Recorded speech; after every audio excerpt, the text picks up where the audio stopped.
Hello everyone and welcome. Today we're diving headfirst into the wild, wacky world of Indian finance because Union Minister for Finance and Corporate Affairs, SMT Nirmala Sitharaman, presented the Union Budget 2025 to 26 in the Parliament earlier today. Now I know what you're thinking. Tinkleton budgets? That sounds drier than a Gandhi family reunion after Rahul forgets to bring the chutney, and you wouldn't be entirely wrong. Budgets are notoriously dense, filled with more jargon than a Bollywood movie about space lawyers. But fear not, my fiscally challenged friends, because I, your humble guide Tinkleton, am here to break it all down for you. We're going to unpack the key highlights, decipher the economic mumbo-jumbo, and hopefully by the end of this video, you'll be able to impress your friends at parties with your newfound knowledge of Indian fiscal policy. Or at the very least, you won't accidentally call the Sensex the sexy index in public again. Let's get started. All right, let's start with the basics. The Union Budget is a financial report card for the Indian government. It shows planned spending and income sources. Total receipts are 34.96 lakh crore rupees. Expenditures are 50.65 lakh crore rupees, covering healthcare, education and defense. Fiscal deficit is 4.4% of GDP. Government plans to borrow 14.82 lakh crore rupees. So there you have it, folks. A crash course in the Union Budget. This year, the government is focusing on what they're calling the 4 engines of growth for the Indian economy. Leading the charge is agriculture. Agriculture has always been the backbone of the Indian economy, employing a significant portion of the population and contributing significantly to the GDP. But in recent years, the agricultural sector has faced challenges from climate change to fluctuating market prices. The government is pulling out all the stops with new initiatives. First, the Prime Minister Dhan Dhanya Krishi Yojana aims to boost the production and income of farmers.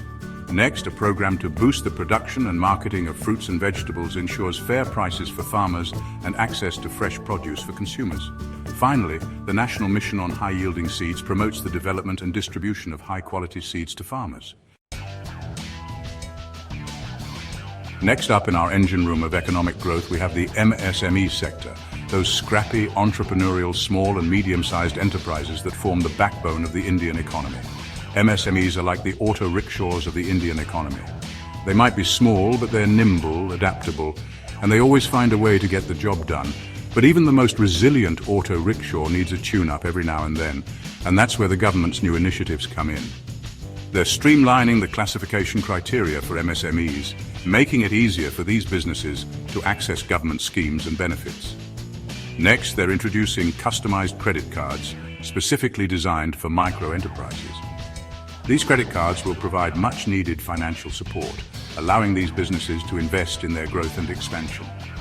And finally, the government is launching a new scheme specifically designed for first-time entrepreneurs. This scheme will provide financial assistance, mentorship, and other resources to help turn those brilliant business ideas into reality. Chapter 4. Investing in people, the human capital engine. Our third engine of growth might seem less tangible than the first two, but it's arguably the most important: investing in people. A nation's true wealth lies in its human capital, the skills, knowledge, and potential of its people. This year, the government is putting its money where its mouth is with a range of initiatives aimed at improving the lives and opportunities of ordinary Indians. First, a major push to strengthen early childhood development with the revamped Saksham Anganwadi and Poshan 2.0 program.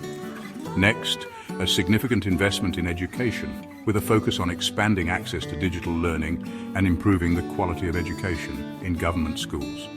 This includes initiatives like setting up Atal tinkering labs in schools and providing broadband connectivity to government secondary schools and primary healthcare centers. Finally, the government is focusing on improving healthcare infrastructure and expanding access to quality healthcare services, particularly in rural areas. Chapter 5. Investing in the economy. Building for the future. Let's move on to our fourth and final engine of growth: investing in the economy itself. Think of this as laying the groundwork for long-term, sustainable growth, like building a sturdy bridge that can withstand the test of time. The government is focusing on public-private partnerships to fund and implement major infrastructure projects. It's like a Bollywood blockbuster, but instead of glamorous stars and elaborate dance sequences, we're talking roads, railways, and renewable energy projects. The government is also providing support to states for improving their own infrastructure. To tackle the unique challenges faced by urban areas, the government is launching the Urban Challenge Fund, which will provide funding for innovative solutions to urban problems like traffic congestion, pollution, and affordable housing.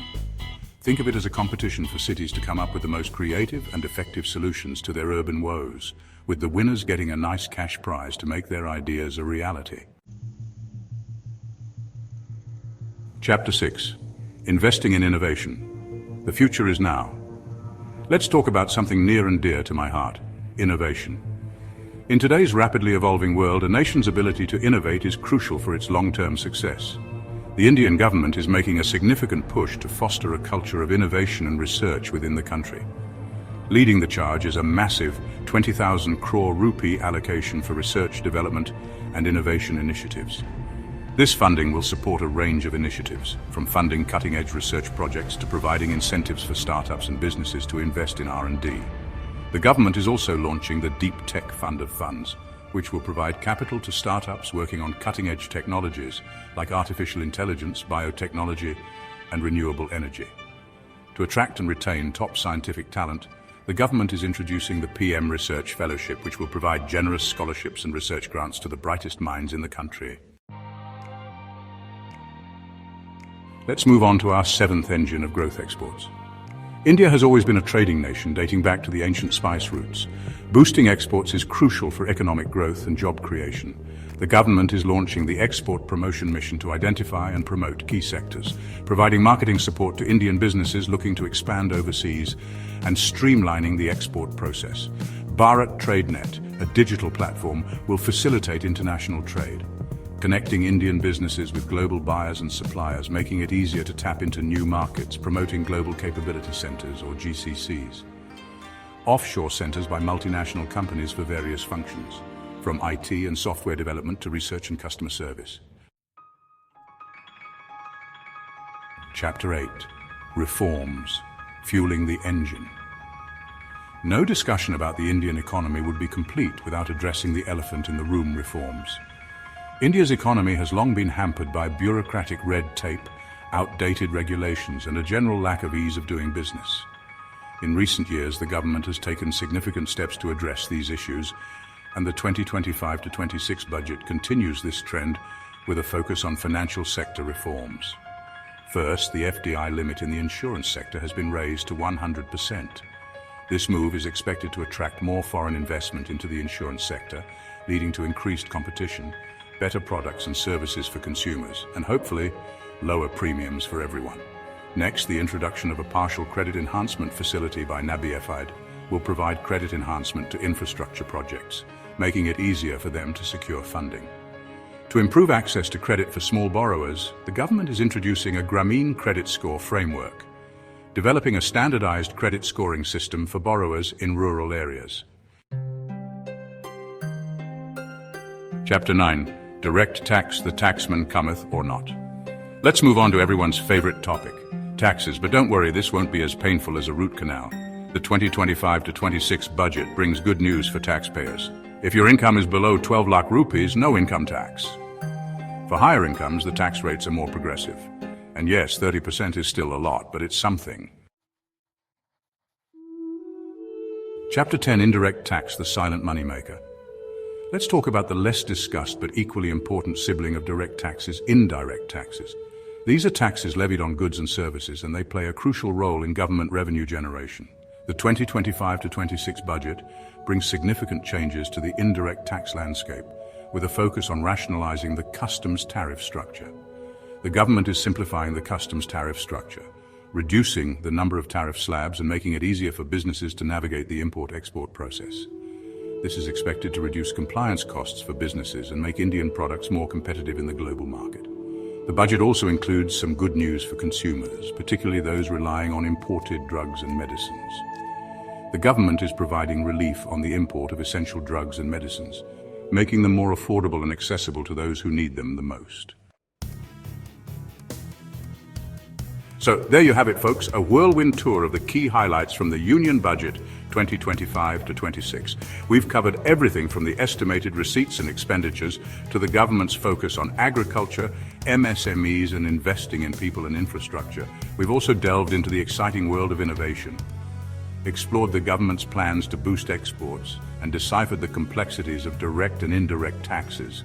Now I know what you're thinking, Tinkleton, that was a lot to take in. And you're not wrong. Budgets are notoriously dense and complex, but hopefully our little journey through the world of Indian finance has left you feeling slightly more informed and a lot less intimidated. If you're still hungry for more in-depth analysis and expert opinions, don't worry, we've got you covered. Stay tuned for more videos breaking down specific aspects of the budget and exploring their potential impact on various sectors of the Indian economy. In the meantime, don't forget to like, share, and subscribe to our channel for more informative and entertaining content. Until next time, happy budgeting.